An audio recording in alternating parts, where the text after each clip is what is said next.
అందరికీ నమస్కారం. తెలంగాణ రుచులకు స్వాగతం. ఈ రోజు మనము దోసకాయ రొట్టె ఎలా తయారు చేసుకోవాలో ఆ తయారీ విధానాన్ని తెలుసుకుందాం. మొదటిసారి కనుక నా వీడియోను చూస్తున్నట్లయితే ప్లీజ్ సబ్స్క్రైబ్ చేసుకోండి. పక్కనే ఉన్న బెల్ ఐకాన్ ని ప్రెస్ చేయండి. నా కొత్త వీడియోల నోటిఫికేషన్ మీకు వస్తుంది. ఇప్పుడు దోసకాయ రొట్టె తయారీ విధానాన్ని తెలుసుకుందాం. ముందుగా దోసకాయలని శుభ్రంగా కడుక్కోవాలి. దాని తర్వాత దాని తొక్కను పీల్ చేసుకోవాలి. ఇలా పొట్టు తీసినటువంటి దోసకాయని మధ్యలోకి ఇలా కోసుకొని గింజల దగ్గర మనము చేదు చూసుకోవాలి. దోసకాయలు చేదు ఉంటాయి కాబట్టి చేదు లేకుండా చూసుకొని అప్పుడు దీని సహాయంతో మంచిగా గీక్కొని పెట్టుకోవాలి. గింజలతో సహా గీక్కోవాలి. దోసకాయని ఇలా కోరుకున్న తర్వాత ఇందులో సరిపడా ఉప్పు, సరిపడా కారం, జీలకర్ర, పెసరపప్పు, ఇదంతా మీ రుచికి తగ్గట్టుగా వేసుకోండి. అలాగే బియ్యం పిండి వేసేసి మంచిగా ఇందులో ఎంతైతే పడుతుందో అంత బియ్యం పిండి వేసి కొన్ని నువ్వులను కూడా వేసుకోవాలి.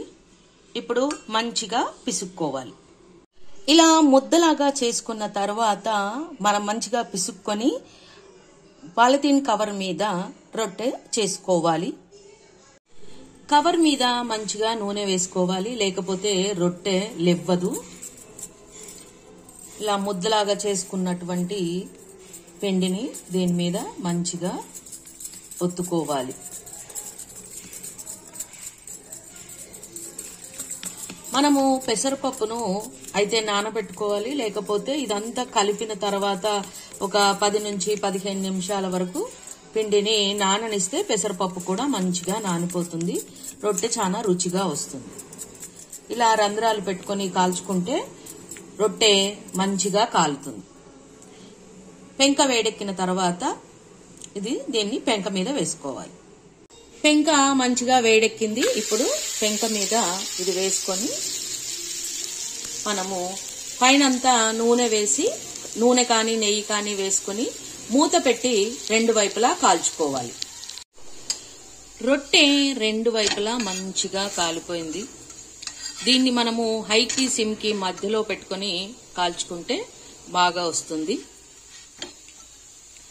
ఇది నెయ్యితో కానీ, వెన్నతో కానీ, పెరుగుతో కానీ తింటే చాలా చాలా రుచిగా ఉంటుంది.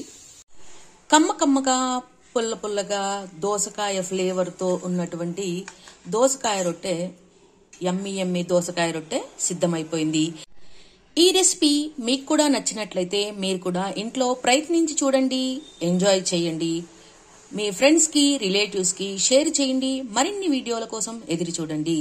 ఈ వీడియోను చూసినందుకు ధన్యవాదములు.